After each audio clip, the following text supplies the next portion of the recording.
Cuando el diablo sabe que tú estás siendo despertado, así como se despertó el espíritu de Zorobabel, él sabe, mi hermano, que tiene que irse del lugar donde él está morando. Y estos contornos le pertenecen al Rey de la Gloria. Esto no le pertenece a él. Este contorno es de Jesucristo. 1 de agosto es de Jesucristo. Raúl Leoni es de Jesucristo. Contrisur es de Jesucristo. Cuatricentenario es de Jesucristo. Lomitas del Zulia es de Jesucristo. Las Marías son de Jesucristo. La San Miguel son de Jesucristo. La Paz, Buenavista, todos estos sectores habidos y por haber le pertenecen al Rey de Gloria. Y nosotros estamos para establecer el reino de Dios en estos lugares. Pero ¿cómo lo vamos a establecer? En intimidad, allí con papá. Él nos va a bajar directrices y nos va a decir qué es lo que tenemos que hacer. Porque no es con espada ni con ejército, sino con su Santo Espíritu. ¿Cuántos alaban la gloria de Dios? Aplauda al Rey.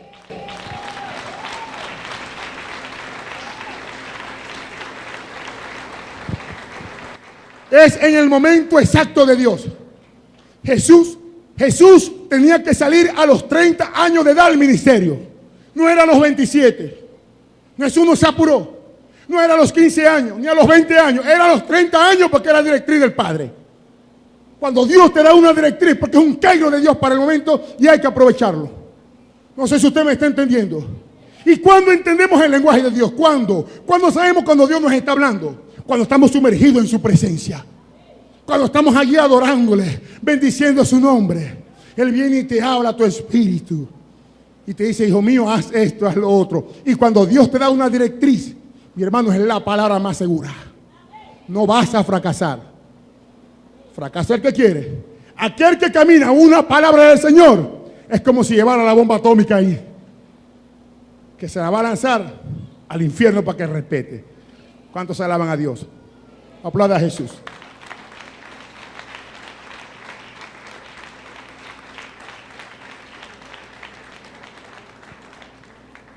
Quizás algunos de los problemas que te están pasando tienen su origen en el mundo espiritual. Yo conozco creyentes, mi hermano, que le cuesta entrar en adoración a Dios. Y quizás usted está aquí y también será uno de ellos. Y no puede orar, le cuesta orar, se queda dormido o algo por el estilo. Quizá ora 3, 4 minutos y sale cansado. Es porque hay una fuerza antagónica de las tinieblas impidiendo de que tú puedas orar. Hay que reprender esos demonios de desánimo, de opresión en tu vida. Porque la oración debe de ser un deleite allí, hablar con papá, que tú le puedas contar. Vive Dios por siempre. La oración forma un cerco.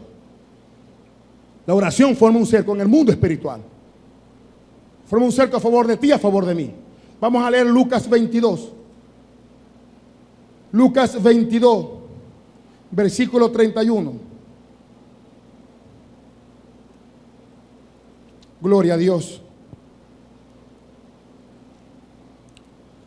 Entonces, la Biblia, de Génesis a Apocalipsis, nos enseña de batallas que se libraron en el mundo espiritual con realidades o repercusión en el mundo físico. Y vamos a ver aquí uno de tantos ejemplos que hay en las Escrituras. Y presta mucha atención. Dice así, Lucas 22, 31. Dijo también el Señor, Simón, Simón, he aquí, Satanás os ha pedido para zarandearos como a trigo. ¿Para qué le pidió el diablo? ¿Para qué? ¿Para zarandear a quién? A Pedro. Pero yo he rogado por ti que tu fe no falte. Y tú, una vez vuelto, confirma a tus hermanos. Vamos a darlo hasta allí. Mire, esa historia que relata Lucas 22, allí hay mucha revelación de Dios. Allí dice que el Señor le dijo a Simón, Simón, Simón, Satanás os ha pedido para zarandearlo. Pregunto, ¿dónde fue que pidió Satanás a Pedro? En el mundo espiritual. ¿Y dónde recibió Jesús la revelación? En el mundo físico, estando orando, en comunión. Pero cuando tú y yo oramos, recibimos respuesta de Dios. Satanás había pedido a Pedro para zarandearos. El zarandeo tenía su origen ¿dónde? En el mundo espiritual, donde iba a repercutir en el mundo físico. Y es importante que usted entienda esa verdad. Y dice que Jesús le hizo un cerco a Pedro. Jesús oró por Pedro para que su fe no fallara. Quiere decir que su fe podía fallar. Si Jesús no cubre a Pedro, mira, escúcheme esto. Allí no lo dice, pero es que lo siento en mi espíritu, mi hermano, y por el contexto también lo sé. Si Jesús no ora por Pedro, Pedro se muere, mi hermano. Pedro se pierde. Así como se perdió Judas. Jesús no pudo orar por Judas porque el Padre le dijo, no ore más por él. Ya no había más oportunidad para Judas. Jesús oraba por Judas, pero llegó un momento en el cual no podía cubrirlo. Así como pasó con Saúl, que Dios le dijo a Samuel, Samuel, Samuel, no le hagas un cerco más a Saúl. Pero Jesús le hizo un cerco espiritual. Mire, en el mundo espiritual le hizo un cerco a Pedro para que Pedro no cayera. Hay zarandeos que vienen a tu vida y tú no caes porque otro está orando por ti. La oración es tan poderosa, iglesia. Escúcheme, la oración es poderosa que tú puedes cubrir a tus hijos. La oración es poderosa que tú puedes cubrir la iglesia. Tú puedes cubrir tu vida. Por eso que la oración es fuente de todo poder. Y Dios quiere que oremos independientemente de las circunstancias que podamos estar pasando, el estado de ánimo que podamos tener, porque somos seres anímicos. Tenemos un alma. Tenemos un alma y a veces nos sentimos adoloridos y a veces no, pero eso no determina lo que somos. Lo que somos lo determinó la palabra de Dios. Y la palabra de Dios dice que nosotros somos más que vencedores, creados a la imagen de Jesucristo. Eso somos nosotros. No lo que dice el problema, no lo que dice el pecado. Yo no sé si usted ha fracasado en esta vida, pero déjame decirte, el fracaso no eres tú. Tú eres hijo de Dios y punto. Somos hijos de Dios. El zarandeo del apóstol Pedro tenía su matiz en el mundo espiritual. Mire, fíjese que el mismo Padre le reveló a Jesús y le dijo, ok, como tú estás orando, Pedro no va a caer. Pastor, ¿dónde dice eso? Porque Jesús le dijo esto a Pedro. Escuche, vamos a leerlo. Por esta expresión que está acá. 32. Pero yo he rogado por ti que tu fe no falte. Y tú, una vez ¿vuelto de qué? Del zarandeo. Una vez vuelto del zarandeo, confirma a tus hermanos. Jesús sabía que él iba a volver al zarandeo porque el Padre le dijo, yo lo voy a sostener porque tú me estás orando por él. Es importante, iglesia, que nosotros entendamos que hay que orar. Muchas de las cosas que a ti te pasan tienen su origen en el mundo espiritual. Pero ya basta. Escúcheme, tú no puedes alinearte o estar de compadre o de comadre con las circunstancias que te pueden rodear. Entra a orar en fe y se acabó. Y se rompe esa circunstancia. Tienes que quebrar ese cerco satánico que está alrededor de ti. Para que entre en la dimensión del Espíritu. Para que entres en la dimensión de la adoración. Yo enseñaba el jueves y decía que es como cuando usted va a un centro comercial. ¿Qué sucede? Usted entra y las puertas solas se abren, ¿sí o no? Y de repente cuando entras hay otro ambiente adentro. Tú puedes venir acalorado. Ay, ese solazo. Pero cuando entras al centro comercial, my God. Así es estar en la presencia de Dios. Cuando comienzas a adorar, cuando comienzas a bendecir a Dios, aunque no sientas nada, levanta las manos en fe. Dios se siente agradado y comienzas a hacer entonces un ambiente de gloria. Que Dios comienza a hablarte, donde Dios comienza a bendecirte, donde todo tiene solución, que es en su presencia. En su presencia todo es posible, iglesia. Todo es posible. En su presencia todo tiene solución. En su presencia Él te da un motivo para seguir adelante. Es en su presencia donde encuentras nuevas fuerzas. Es en su presencia donde tú vas a encontrar un norte para seguir. Es allí. No es en tu argumento, en lo que tú crees, en lo que dice tu mente, no. Hay que orar. Dile a tu vecino, hay que orar. No podemos desmayar. La oración es fuente de todo poder. Pedro, mire, el diablo, pues quiero colocar acá un balance en esto. No es que el diablo te va a zarandear porque a él le da la gana. Escúcheme, el diablo es un títere. Él no puede hacer nada al menos que el amo lo mueva. Pa' acá, pa' acá. ¿Aló? ¿Cuánto me siguen? Él es un títere. Él hace algo cuando papá le da permiso. Porque él es un diablo derrotado. Pedro fue zarandeado. ¿Sabe por qué? Porque tenía puertas abiertas. Los discípulos tenían puertas abiertas. Ellos querían puestos, querían cargos, se peleaban unos con otros. Escúcheme. Y esa puerta abierta le dio derecho legal al enemigo. Y aunque le había dado derecho legal, él atacaba a Pedro cuando el padre le daba permiso. Si tú tienes puerta abierta, el diablo lo que va a hacer es, escúcheme, mira Dios, aquí está esto. Aquí tengo un derecho legal. Y él se va, al otro día vuelve. Aquí tengo un derecho legal contra X personas, Viene todos los días, hasta el momento que Dios le da permiso. Y cuando le dio permiso para Pedro, entonces fue cuando él fue a atacar a Pedro. Pero ya Jesús le había hecho un cerco. Hay cosas que pasan en tu familia, en tu vida, escúcheme, que por falta de cerco espiritual del trono de la gracia, viene desgracia a ti. Vienen circunstancias negativas a tu vida. Pero si tú te mantienes haciendo un cerco, aunque no sientas nada, el cerco permanece allí.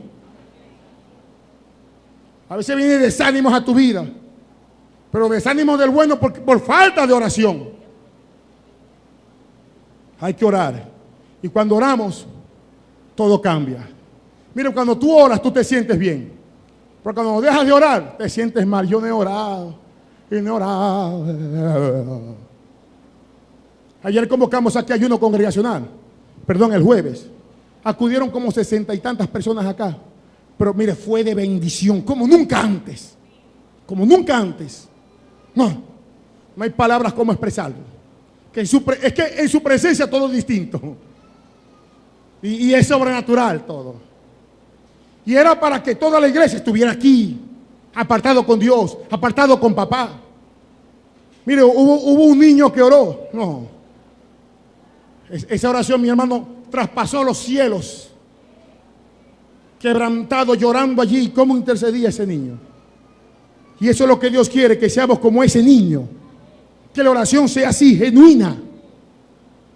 De verdad, reconociendo, apartando todo orgullo, apartando toda careta. Decir, Señor, aquí estoy, no puedo, ayúdame si no desmayo. Y no echarle la culpa a nadie ni a Dios, eres tú. En su presencia, donde todo es posible. Si no, siempre vas a estar amargado. Por eso es que la palabra nos dice en Joel capítulo 2, que rasguemos vuestro corazón y no vuestro vestido. El vestido allí es lo de afuera, lo externo, la apariencia. No, desnudemos nuestro corazón, seamos sinceros con nosotros mismos. Si tú no eres sincero contigo mismo, no lo vas a hacer con nadie.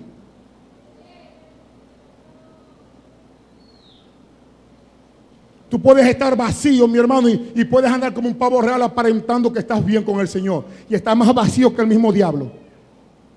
Pero en esta hora, escúcheme, en esta hora, que aquí está el Espíritu Santo de Dios, yo te invito para que tú te desnudes ante su presencia y decirle, Señor, necesito de ti.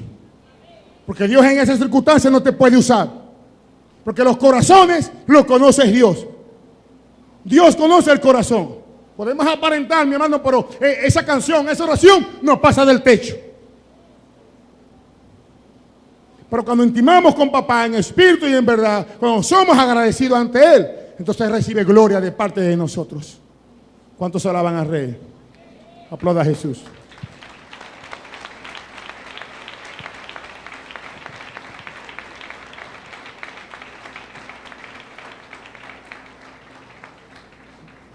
Si Jesús no hubiese orado, Pedro cae.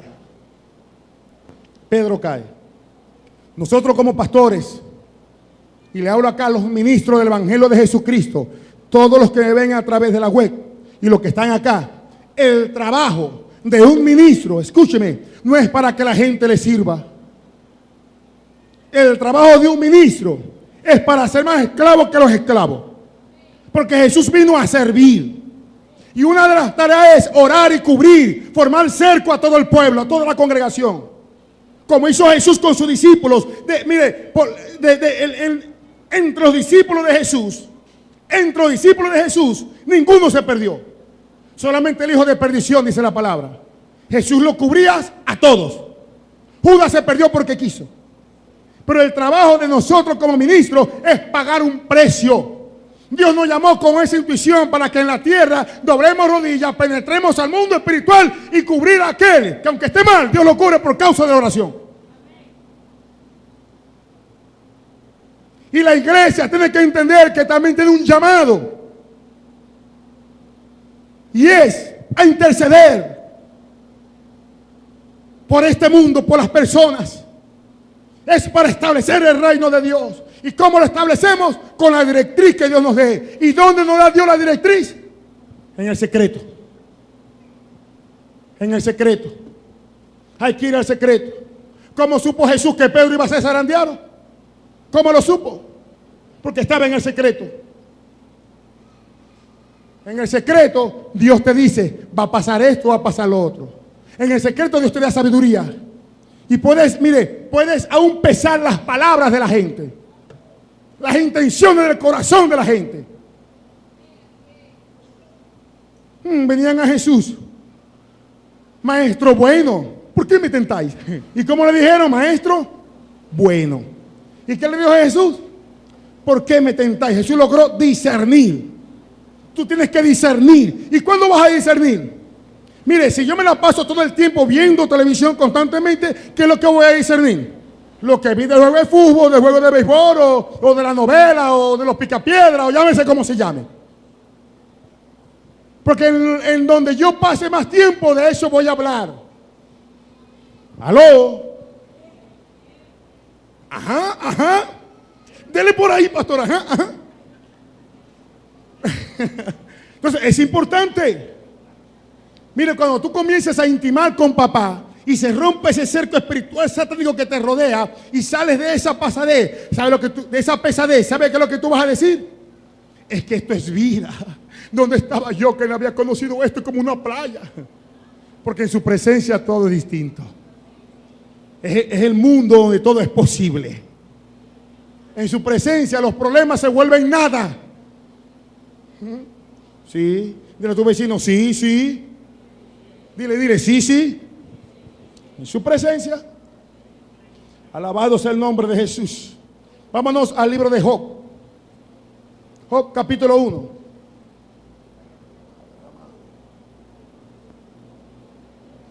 Vive Jesús. Yo quiero que tú leas conmigo allí, no lo vayas a cerrar. Esa historia relata que Job era un hombre adinerado en esta tierra. Era más adinerado que todos los orientales. Don Job. Y aparte que era adinerado, el dinero no lo ahogó. Era un hombre que era recto, temeroso de Dios y apartado del mal. Servía a Dios. A pesar de la multitud de dinero que tenía. Tenía muchísimos criados. Automóviles a granel. Porque los carros de aquel entonces eran los camellos. Había de 2 poporas, de 1 popora, de 3 poporas. ¿Me entiende? Dependiendo por el kilometraje. ¿Usted me entiende? Las mulas de 4 patas. Estos eran los transportes de antes. La gente que tenía mula, mi hermano, era un carro de estos días. Por eso fue que Saúl mandó a buscar las mulas que se le habían perdido. 3 carros le habían robado. Yo no sé si esta gente de ahora, ¿cómo que se llaman? Los que se habían vacunado en aquel entonces.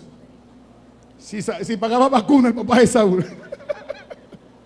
Pero Job era un hombre adinerado.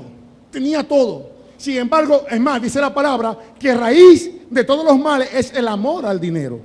No el dinero, el amor al dinero. Y ahí me está demostrando de que Job estaba desprendido. La avaricia no lo ahogó. Era un hombre de Dios. Amaba a Dios. Y tenía 10 hijos. Y los hijos de Job dicen que hacían banquetes.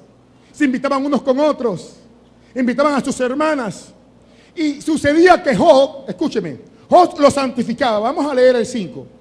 Y acontecía que habiendo pasado en los turnos los días del convite, Job enviaba y los santificaba y se levantaba de mañana y ofrecía holocausto conforme al número de todos ellos. Porque decía Job: quizá habrán pecado mis hijos y habrán blasfemado contra Dios en sus corazones. De esta mañana hacía todos los días. En otras palabras, Job cubría a sus hijos. Y escuche esto: los hijos de Job no eran ninguna joyita que se digamos. Eran hijos de papi y de mami. ¿Me entiende? Ellos eran unos sinvergüenza. Sobrevivían, mi hermano, como usted no se lo imagina. Y como papá era el millonario, era dueño de todo. ¿Usted se imagina? Y en la camioneta, íbamos a estar en la camioneta, en el camello de 2 poporas. ¿Aló?